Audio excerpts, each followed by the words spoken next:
Thank you for joining us today, Thursday, April 5th. We are Tiger News Team on Tiger Media Network. Today, find out about the historical movement that took place in March. Also, stay tuned to see what football players broke an FHSU record. We are your hosts, Jenna Hawley. And I'm Mackenzie Cunningham. An update on video sharing has changed how people can view/share content. YouTube has taken action towards updating their guidelines for video content. Taking effect this month, the site will ban any and all videos that deal with the construction of firearms. Included is the sale and sharing of links to sell guns and gun-related items. According to USA Today, YouTube hopes to tighten their restrictions on content about guns in light of the recent shooting in Parkland.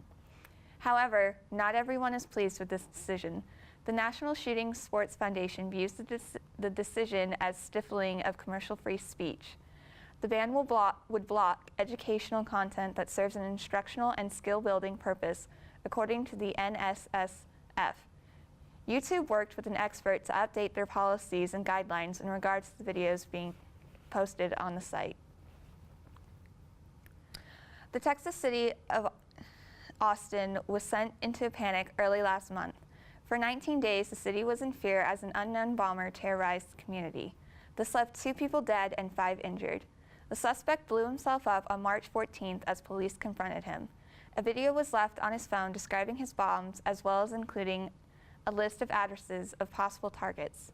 According to the New York Times, no clear motive for the actions has been found. Chief of Police Brian Manley stated in a press conference the acts committed in the community were labeled as domestic terrorism. A historical yet powerful movement took place at the end of March. March for Our Lives was a rally centered in Washington, D.C. in an effort to end gun violence. According to the March for Our Lives mission statement, the goal includes universal, comprehensive background checks and funds for the Center for Disease Control to be able to research the gun violence epidemic in America. The rally had been planned shortly after the Parkland shooting by the survivors. In over 800 cities around the world, thousands of people marched on to show their support. Governor Gov Colyer is back at it again. According to Hayes Daily News, Colyer recently filed a petition for the U.S. Supreme Court to overturn Medicaid funding for Planned Parenthood. Colyer expresses his views on Kansas being a pro-life state, and people don't want their state dollars used to support providers of abortion. He said medical needs of the women in Kansas will be met by Medicaid and CanCare networks and other providers. 4 of the 9 Supreme Court justices must be in favor before his case can be heard. Congratulations to Sarah Brickbill of FHSU softball and Tiger baseball's Sam Capps for being nominated Student Athletes of this week. As a pitcher and catcher, Brickbill also contributes to Tiger softball when she steps up to the plate. In just 12 games, she has 10 runs scored, 11 hits, and 3 home runs. Tiger pitcher Sam Capps also made a statement in last week's matchups. While pitching 3 innings, Capps prevented runs on 4 hits as well as a strikeout. Capps also contributed with a pair of runs that added another win to their record. Tiger baseball was able to clinch their 2nd consecutive win against Washburn yesterday. FHSU beat the Ichabod's 8-7 by scoring 5 runs in the bottom of the 9th.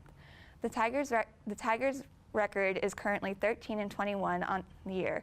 The men will travel to Nebraska next week and continue MIAA play against the Nebraska Kearney Loafers. The game is set for Wednesday, April 11th at 3 p.m. To see a full Tiger baseball schedule, visit www.fhsuathletics.com. 8 football players are breaking an FHSU record. The Don Hanson Football Committee named all of them for the Hanson 2017 All-American team. Nathan Shepard and Travis Talley were selected for the first team, followed by Jose Delgado for the third team selection. Brandon Brown, Dante Brown, Montario Birchfield, Kenneth Ahim, and Doyen Jibawu were selected for honorable mention. The 8 players are the most selected since 1991, when only 6 players were selected. A total of 17 FHSU players have been chosen for the team in the last 3 years. Tiger News Team is working with KFHS Radio to bring you this week's edition of the Community Calendar. At 6 on Saturday, the Sternberg Museum is hosting their 3rd annual gala. It's a chance to enjoy Margaritaville, a cocktail, and support the museum all at the same time. The next day, the FHSU family will help people around the community for the big event. You can join the Student Government Association in the Memorial Union at 8 to spend the day giving back to folks all around Hayes. The University Activities Board is hosting their very own Stuff a Tiger starting at 11 on Thursday in the Union. There are only 300 offers, so make sure you get there early to make your very own Victor E. Tiger. TGIF, Friday kicks off the weekend and the University Activities Board is hosting Tigers Got Talent. Head over to Beach Smith Performing Arts Center at 7 to see 8 of our very own FHSU students compete in the chance to win hundreds of dollars in prizes.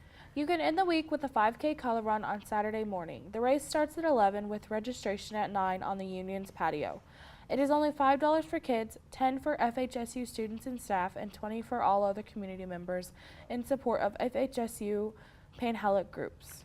Catch the community calendar each week on KFHS Radio through the TuneIn app or by catching Tiger News Team's latest show on the Tiger Media Network YouTube channel.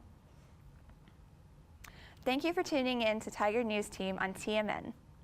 Our show is now able to be viewed on both Eagle Communications Channel 17 and Next Tech Channel 102. That's all we have today for you folks. Tune in next week for the latest in FHSU track and field. Good night.